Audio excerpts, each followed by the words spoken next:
Bonjour à tous, aujourd'hui étude de cas de François et Laura. Faut-il investir dans un ETF Bitcoin en 2024? C'est tiré d'un magazine qui s'appelle Le Revenu. Très bon magazine en général, mais là je vais donner mon avis sur leurs préconisations et je vais donner aussi mes préconisations à moi. On va aussi décrypter un petit peu ce qu'ils leur proposent. Allez, c'est parti. Donc François et Laura, informaticiens et professeurs en communication qui habitent Paris, mais qui vont s'expatrier en Belgique pour le travail. Mais apparemment, pas que, parce qu'ils sont intéressés aussi parce qu'ils vont payer moins d'impôts sur leur placement. Et oui, c'est vrai, la Belgique n'impose pas les bénéfices tirés des actions. Donc si tu achètes un ETF 100 euros aujourd'hui et que tu le vends dans 20 ans à 300 euros, tu peux garder la totalité des 200 euros de bénéfices, alors qu'en France, c'est la flat tax qui s'applique, donc 30% sur les bénéfices. Leur objectif, très important, c'est d'être indépendant financièrement vers 45 ans, sans pour autant arrêter de travailler. Donc j'ai l'impression qu'ils aiment leur travail, mais qu'ils veulent s'assurer en fait d'une indépendance, d'une certaine indépendance vers 45 ans. Ils ont quand même 215 000 euros de revenus annuels à eux deux, donc 170 000 euros de dépenses, donc 41 000 euros d'impôts, un patrimoine quand même qui s'oriente, qui est autour de 1 340 000 euros, en sachant qu'ils veulent revendre leur résidence principale à Paris pour sûrement racheter quelque chose à Bruxelles, là où ils vont déménager.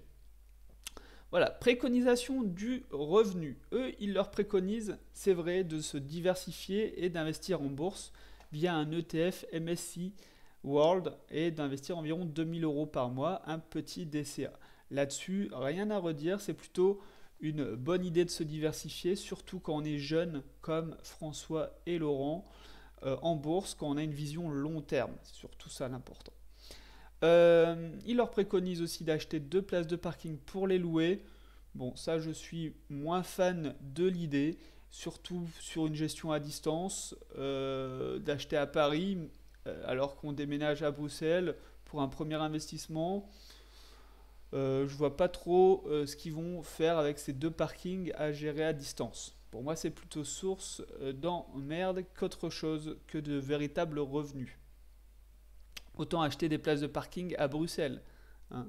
Mais le problème, c'est que il faut connaître un petit peu le quartier, la ville, pour acheter de l'immobilier, même un parking.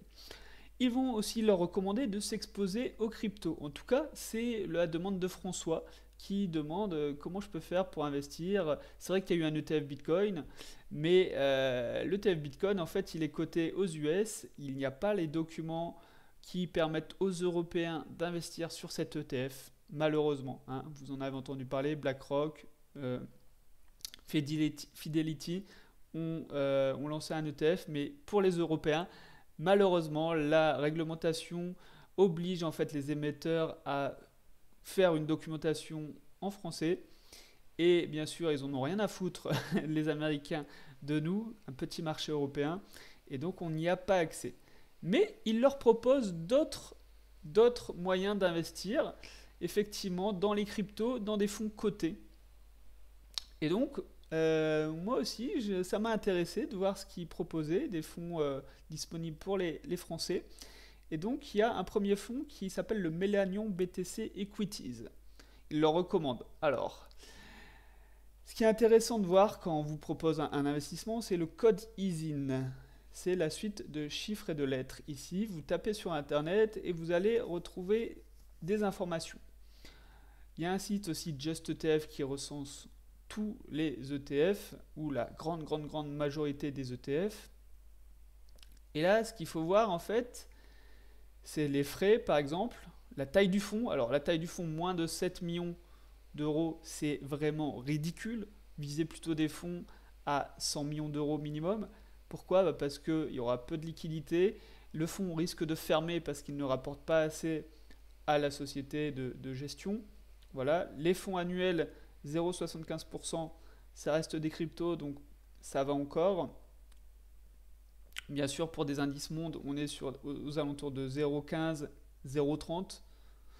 Et mine de rien, ça fait une grosse différence sur 10 ans d'investissement. Et donc, il faut chercher qu'est-ce qu'il y a dans l'indice, surtout. Quels sont les cryptos? qu'il y a dans l'indice, par exemple. Et regardez aussi la performance, hein, c'est important. Donc la performance sur 5 ans, le fonds n'a pas déjà beaucoup d'historique, c'est pas terrible. Et donc, le graphique,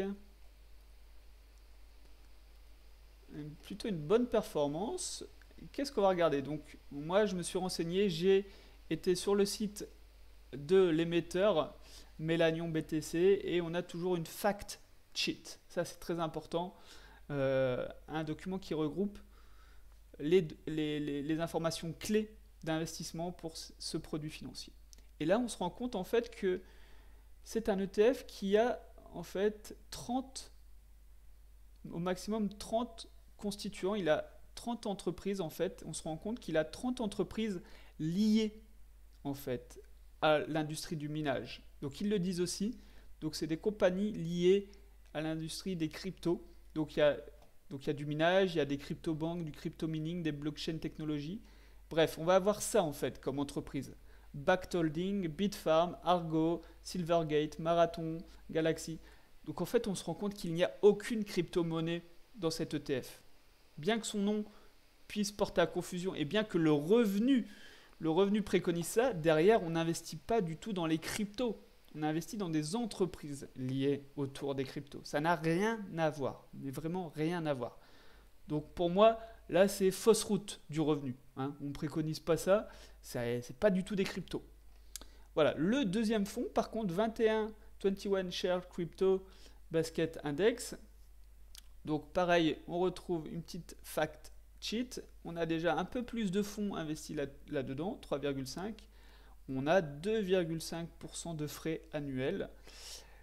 C'est élevé, très élevé, mais c'est un moyen de s'exposer aux cryptos. Parce que là, en fait, on est sur un top 5 des cryptos avec leur propre index. Donc, ce n'est pas vraiment le top 5, mais on a 49% de Bitcoin, 37% d'Ethereum.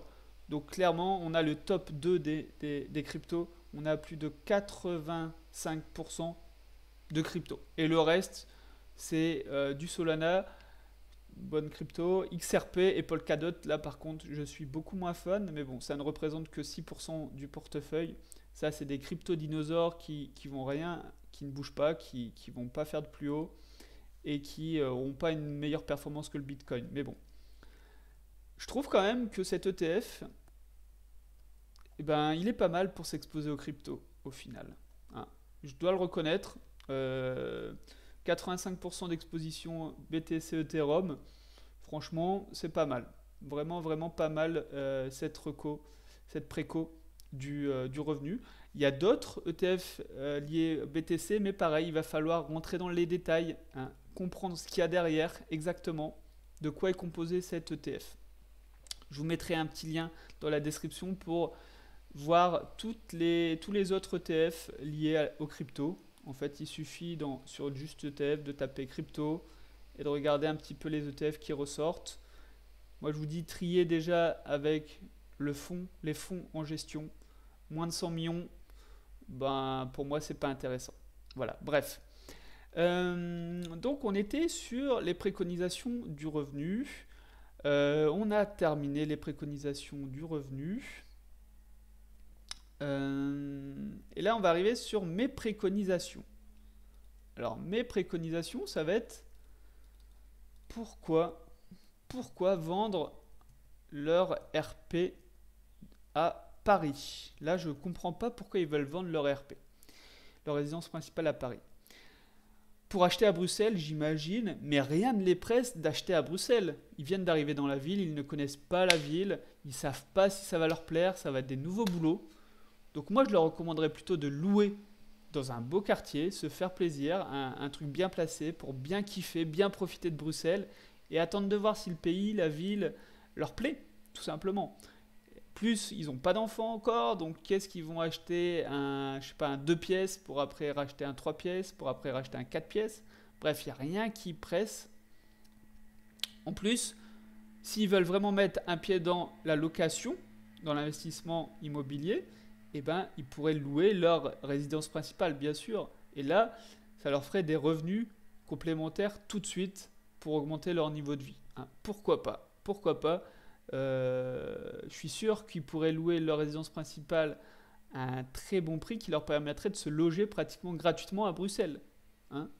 Bref, les calculs sont à faire, mais je comprends pas pourquoi vendre d'un côté, je sais pas, 600 000 euros et racheter de l'autre à 400 000 euros. Non, je comprends vraiment pas le principe pour le moment. Hein, à voir comment ça évolue. Ok, ils ont des objectifs de se créer des revenus supplémentaires pour être indépendants à 45 ans. Donc, pour moi, il va falloir se diversifier. Se diversifier parce que la diversification, c'est ce qui va vous permettre de supporter les différents cycles économiques et d'être indépendant. C'est comme une garde-robe dans votre armoire. Vous avez de quoi tenir pour les 4 saisons. Vous vous préparez à l'été, l'hiver, l'automne, le printemps. Vous avez de tout pour supporter une année entière. Et bien là, c'est pareil pour un portefeuille financier. Il faut savoir supporter les temps de crise, les temps de hausse du marché boursier, les temps de range, de ce qu'on appelle donc de range, donc ça n'évolue pas beaucoup. Il n'y a pas d'évolution à la hausse, il n'y a pas d'évolution à la baisse. Des périodes de forte inflation. Voilà. Donc moi je propose une diversification comme ça. Donc bourse 50%, obligations 20%, immobilier papier. Immo papier donc avec des rates, donc de l'immobilier coté en bourse 20%. Et le reste, or et crypto 10% pour assurer la performance du portefeuille, surtout la partie or. Assurer la performance du portefeuille. Voilà. Après, il faudra se poser la question de la détention de l'or. Hein. Pour moi, je vous conseillerais les ETF également. Hein. On évite la détention physique de l'or.